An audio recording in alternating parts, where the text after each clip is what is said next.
இந்த தீபாவளியில் நான் ரொம்ப கஷ்டப்பட்டு படிச்சுட்டு இருக்கிறேன். நிறைய படிக்கிறேன். ஃபேமிலி பேக்ரவுண்டு ரொம்ப பூராக இருந்து தான் வந்திருக்கிறேன். நான் எஸ்எஸ்சி படிக்கிறேன். இந்த வருஷம் தீபாவளி என்னால் சரியாக கொண்டாட முடியாது. ஏன்னா நான் எதுவும் இன்னும் வேலைக்கு போகல, எதுவுமே இன்னும் சக்ஸஸ் ஆகலை வாழ்க்கையில். நான் ஸ்கூல் படித்து காலேஜ் படித்து எந்த ஒரு வேலைக்கும் போனதும் கிடையாது. அப்பா இல்லை, அம்மாவும் அண்ணன் மட்டும்தான். நான் நல்லா படிக்கணும், நான் முன்னேறணும் அப்படின்னு சொல்லிட்டு எங்கள் அண்ணன் தான் ஃபுல்லாக பார்த்துக்கிறாங்க. சரி நம்ம ஒரு கவர்மெண்ட் ஜாப் போவோம் அப்படின்னு சொல்லி வந்துட்டேன். ஸோ இந்த வருஷம் இப்போ தீபாவளி ஃபெஸ்டிவல் வருது.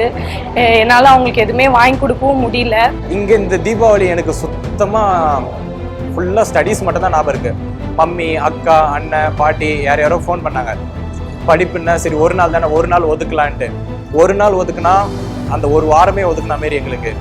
இப்போ இந்த ஃபங்க்ஷன் காசு இல்லை, அவங்க தான் எங்களுக்கே காசு போடுறாங்க படிக்கிறதுக்கு. நான் 2 வருஷம் டிஎன்பிஎஸ்சி எக்ஸாம் ப்ரிப்பேர் பண்ணுறதுக்கு முன்னாடி 2 வருஷம் காலேஜ் முடிச்சுட்டு அப்புறமேட்டா ஒர்க் பண்ணிட்டு இருந்தேன் 2 வருஷமா. இப்போது டிஎன்பிஎஸ்சி ஜாப் போய் ஆகணும்.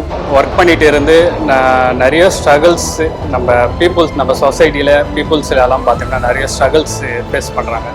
அவங்களுக்கு நம்ம ஏதாச்சும் ஹெல்ப் பண்ணணும் அப்படின்றதுக்காக தான் நான் இந்த எஸ்எஸ்சியை நான் சூஸ் பண்ணேன். அது மட்டும் இல்லாமல் நான் தீபாவளி எல்லாம் கொண்டாடுனதே இல்லை சின்ன வயசுலேருந்து. Some family situations. ஸோ நான் தீபாவளி எல்லாம் கொண்டாடுறதில்லை. நான் ஒரு 1 இயராக பேங்கிங் படிச்சுட்டு இருக்கேன். இந்த 1 இயராக ஆயுத பூஜை, பொங்கல், இந்த ஃபங்க்ஷன்ஸ் எதுவுமே போக மாட்டேன். இப்போ கூட தீபாவளி இந்த ஃபங்க்ஷன்ஸ் கூட என்னால் போக முடியல. ஏன்னா எக்ஸாம்ஸ் இருக்கிறதுனால இது இப்போதைக்கு நான் படிச்சிருக்கேன். அடுத்த தீபாவளி, இந்த தீபாவளி என்னால் கொண்டாட முடியல ஃபேமிலியோட. அடுத்த தீபாவளி என் ஃபேமிலியோட கொண்டாடணும். அது ஒரு கவர்மெண்ட் ஆஃபீஸராக கொண்டாடணும்னு எனக்கு ஆசை. அதுக்காக ரொம்ப கஷ்டப்பட்டு படிச்சுட்டு இருக்கிறேன். கட்டாயம் அடுத்த தீபாவளிங்கும் போது கவர்மெண்ட் ஆஃபீஸர் ஆயிடுவேன்னு நம்பிக்கை இருக்குது. பட் நெக்ஸ்ட் இயர் கண்டிப்பாக வேலைக்கு போயிட்டு என் ஃப்ரெண்ட்ஸோட ஃபேமிலியோட நான் தீபாவளி செலிப்ரேட் பண்ணுவேன். இந்த தீபாவளிக்கு நான் இப்போ ஹார்ட் ஒர்க் பண்ணி படிச்சுட்டு இருக்கேன். அடுத்த தீபாவளிக்கு நான் கண்டிப்பாக நான் ஜாப்பில் இருப்பேன்.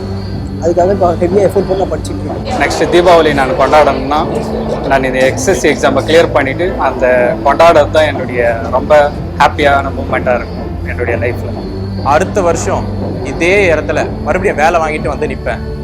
அப்போது இதேமாரி இங்கே டி நகரில் தீபாவளி ட்ரெஸ்ஸை வாங்கிட்டு போயிட்டு கொடுப்பேன்.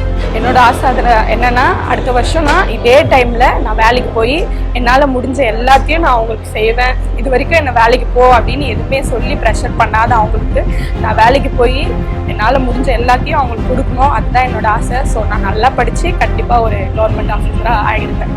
அடுத்த வருஷம் தீபாவளிக்குள்ளே நாங்கள் வேலைக்கு போயிடுவேன். கண்டிப்பாக போயிடுவேன். எங்கள் அம்மாவுக்கு ஒரு நல்ல புடவை வாங்கி கொடுக்கணும். எங்கள் அப்பாவுக்கு ஒரு நல்ல காஸ்ட்லி ஒரு ஃபுல் வாங்கி கொடுக்கணும். இதெல்லாம் கண்டிப்பாக பண்ணு.